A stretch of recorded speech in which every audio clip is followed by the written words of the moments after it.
নমস্কাৰ, আপোনালোক সকলোকে স্বাগতম জনাইছোঁ অসম ফিউচাৰ ইউটিউব চেনেললৈ। আশা কৰোঁ আপোনালোক সকলোৰে খবৰ ভাল। তো Srimanta Sankardev university of health ছায়েন্সৰ GNM নাৰ্ছিঙৰ 7th ৰাউণ্ড 7 নম্বৰ কাউন্সিলিঙৰ নটিচ আহি গ'ল। তো ৰিচেণ্টলি 15 ফেব্ৰুৱাৰী তাৰিখে GNM নাৰ্ছিঙৰ 6 ৰাউণ্ড কাউন্সিলিং হৈ গৈছিলে। তো এতিয়া 7 নম্বৰ কাউন্সিলিঙৰ নটিচখন আহি গ'ল।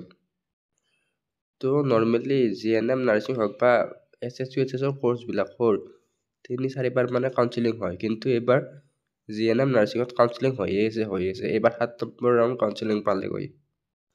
তো ইয়াৰে চিটবিলাক ফিল আপ হোৱাই নাই। তো এইবাৰ 7 নম্বৰ কাউন্সিলিঙৰ এইটো নটিচ হয়। তো আপোনালোকে অফিচিয়েল ৱেবছাইটতো এই নটিচখন পাই যাব আৰু ডিছক্ৰিপশ্যনত লিংক দিয়া আছে। তো লিংকতো নটিচখন পাই যাব। তো আমাৰ ৱেবছাইট অসমফিউচাৰ.in অহাৰ পিছত তো ডিছক্ৰিপশ্যনত লিংকত ক্লিক কৰাৰ পিছত এনেকুৱা ধৰণে ইণ্টাৰফেচ আহি যাব। তো ইয়াতে ইনফৰমেশ্যনবিলাক দিয়া আছে। তো SSUHSৰ GNM নাৰ্ছিঙৰ কৰ্চৰ কাৰণে এটা এণ্ট্ৰেন্স এক্সাম হয়। তো আপোনালোকে নিশ্চয় জানে। তো 2024 ছিজনত এইটো এণ্ট্ৰেন্স এক্সাম যোনে দিছিলে তাৰে কেণ্ডিডেটবিলাকে ইয়াৰ কাৰণে এলিজিবল হয়। তো ইম্পৰ্টেণ্ট ইনফৰমেশ্যন, ডেট অফ কাউন্সিলিংটো 20 ফেব্ৰুৱাৰী 2025 হ'ব। টোটেল ভেকেঞ্চি এতিয়ালৈকে 40টা চিট খালী আছে। তো কাউন্সিলিঙৰ প্লেচটো হৈছে conference hall, office of the director of health services, Assam Hengrabari, Guwahati 36। Reporting time 9:30 পৰা 9:30 AM। ইয়াতে আপোনালোকে নটিচখন চালে তাত এটা পইণ্ট মেনশ্যন কৰিছে, ফাৰ্ষ্ট কাম ফাৰ্ষ্ট প্ৰিফাৰেঞ্চ। মানে কাউন্সিলিংটোত যোনে আগতে যাব প্ৰিফাৰেঞ্চটো তাকে দিব। মানে মেৰিট লিষ্টখনে চেক কৰিব, ইয়াতে কোনো ধৰণৰ ৰেংক নাই দিয়া। তো সকলোবিলাক কেণ্ডিডেটে ইয়াৰ কাৰণে এলিজিবল হয়। তো প্ৰথমতে যোৱা আৰু ৰেংক অনুযায়ী এইটো চাব, তো তেওঁলোকক প্ৰিফাৰেঞ্চ দিব। লাইক কাউন্সিলিংটো 9:30 পৰা ষ্টাৰ্ট কৰিব। তো তেওঁলোকে পুৰা ডাইৰেক্টলি ৰেংক 1 পৰা 100লৈকে এনেকৈ ডাইৰেক্টলি মাতি দিব। তো তেওঁলোকে ৰৈ নাথাকে কাৰো কাৰণে। তো এতিয়া কলেজেছ উইথ ভেকেঞ্চিজ, তো ইয়াতে 3খন কলেজৰ নাম মেনশ্যন কৰিছে। GNM training school Gohpur, GNM training school Hailakandi, আৰু 3 নম্বৰখন হৈছে GNM ট্ৰেইনিং স্কুল শ্ৰীভূমি। তো এইখন কৰিমগঞ্জত আছে। তো এই 3খন কলেজ এতিয়ালৈকে চিট কেপাচিটি খালী আছে। তো ইলিজিবিলিটি এণ্ড ৰিকুৱাৰ্ড ডকুমেণ্ট, তো আপোনালোকে নিশ্চয় জানে ইলিজিবিলিটিৰ ক্ষেত্ৰত ইয়াতে আপোনালোকে SSUHSৰ GNM নাৰ্ছিঙৰ এণ্ট্ৰেন্স এক্সামটো দিয়া হ'ব লাগিব, আৰু কেটেগৰী ৱাইজ পাৰ্চেণ্টেজবিলাক দিয়া আছে। তো ইয়াতে কি ডকুমেণ্ট লাগে। তো ডকুমেণ্টৰ ক্ষেত্ৰত চাবলৈ গ'লে মাৰ্কশ্বিট এণ্ড পাছ চাৰ্টিফিকেট 10+2, আৰু মেট্ৰিকৰ এডমিট কাৰ্ডখন লাগিব। নেক্সট কাষ্ট চাৰ্টিফিকেট লাগিব, PRCখন লাগে, পাছপৰ্ট চাইজ ফটো, তো এণ্ট্ৰেন্স এক্সামৰ এডমিট কাৰ্ড আৰু স্ক'ৰ কাৰ্ড, তো এইখিনি ডকুমেণ্ট লাগিব।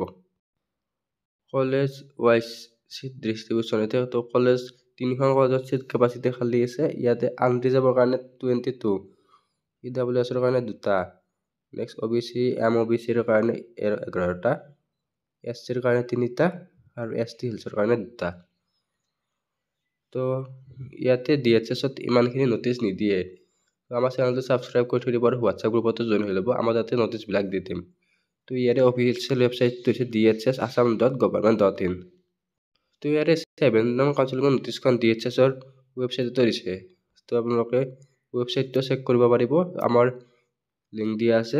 তো আমাৰ লিংকত থ্ৰু দিও এই নটিচখন ডাউনলোড কৰিব পাৰিব। তো লিংকটোত ক্লিক কৰাৰ পিছত তলৰ ফালে এনেকৈ দিয়া আছে। তো ইয়াতে নটিচখন দিয়া আছে। তো ইয়াতে ক্লিক কৰি ধৰাৰ পিছত আপোনালোকে এনেকৈ নটিচখন ডাউনলোড অপশ্যন আছে, ডাউনলোড লিংক বা ডাউনলোড নটিচ, তাতে ক্লিক কৰিব পাৰিব। তো 7 নম্বৰ কাউন্সিলৰৰ কাৰণে কোনো ধৰণৰ ৰেংক মেনশ্যন নাই। তো সকলোবিলাক কেণ্ডিডেটে ইয়াৰ কাৰণে এলিজিবল হয়, কিন্তু কাউন্সিলিঙত যোৱা মানে এনেকুৱা নহয় যে সকলোৱে চিট পাব। তো আপোনালোকে কাউন্সিলিঙত যাব পাৰিব, তো সকলোবিলাকে যাই ল'ব। কাৰণ ইয়াতে বেছি কেণ্ডিডেটে কাউন্সিলিং এটেণ্ড কৰা নাই, কাৰণ ইয়াৰে এণ্ট্ৰেন্স এক্সাম দিব বা ইয়াৰে এক্সাম হৈ যাব 6 মাহমান হৈ গ'ল। তো বহুতে কিবা নহয় কিবা কৰ্চত জড়িত হৈ আছে। তো যিবিলাকে এতিয়ালৈকে কোনো ধৰণৰ কৰ্চত এডমিশ্যন লোৱা নাই বা যিবিলাকে ল'বৰ কাৰণে ইণ্টাৰেষ্টেড হয় তেওঁলোকে কাউন্সিলিঙত যাব পাৰিব। তো ৰেংকৰ কথা ইয়াত নাহে। তো নেক্সট 2025-26 ছিজনৰ কাৰণে যিবিলাকে SSUHSৰ BSc nursing, GNM nursing, D.Pharm paramedical কোৰ্চৰ এণ্ট্ৰেন্স এক্সাম দিম বুলি ভাবি আছে তেওঁলোকে আমাৰ ই বুক কেইখন লৈ যাব পাৰে। তো তলত ডেছক্ৰিপশ্যনত ই বুক লিংক বুলি দিয়া থাকিব, নহ'লে হোৱাটছআপ নম্বৰ দিয়া থাকিব। হোৱাটছআপ নম্বৰৰ জৰিয়তে ল'ব পাৰে আৰু ডাইৰেক্ট ৱেবছাইটৰ জৰিয়তে ল'ব পাৰে। তো ই বুকৰ ৱেবছাইট বুলি তলত ডেছক্ৰিপশ্যনত দিয়া আছে। তাত ক্লিক কৰাৰ পিছত এনেকুৱা ধৰণে ইণ্টাৰফেচ আহিব। মোবাইল ভিউত চাইডৰ এইখিনি লেটেষ্ট এইবিলাক নাহে। তো আপোনালোকক GNM নাৰ্ছিং, BSc নাৰ্ছিং যিহৰ লাগে সেইখিনি ল'ব পাৰিব। ইয়াতে GNMৰখনে চাই লওঁ আমি। ইয়াতে ক্লিক কৰিব। তো ইয়াতে ক্লিক কৰাৰ পিছত এটা নতুন পেজলৈ ৰিডাইৰেক্ট হ'ব। তো ইয়াতে ডিটেইলছবিলাক আপোনালোকে চাই ল'ব। ইয়াতে কি কি ডিটেইলছ আছে সকলোবিলাক ইয়াতে চাই ল'ব পাৰিব। তো ইয়াতে এড টু কাৰ্ড অপশ্যনত ক্লিক কৰিব। তো এড টু কাৰ্ড অপশ্যনত ক্লিক কৰাৰ পিছত ওপৰৰ ফালে স্ক্ৰল ডাউন কৰিব। ইয়াতে ভিউ কাৰ্ডত ক্লিক কৰিব। তো ভিউ কাৰ্ডত ক্লিক কৰাৰ পিছত ইয়াতে আপোনালোকৰ কোৰ্চ বা যিখন ই বুক চিলেক্ট কৰিছে সেইখন আহি যাব। Next proceed to check out.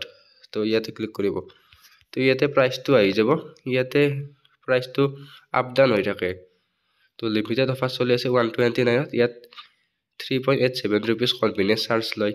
তো প্ৰচিড টু চেক আউটত ক্লিক কৰিব।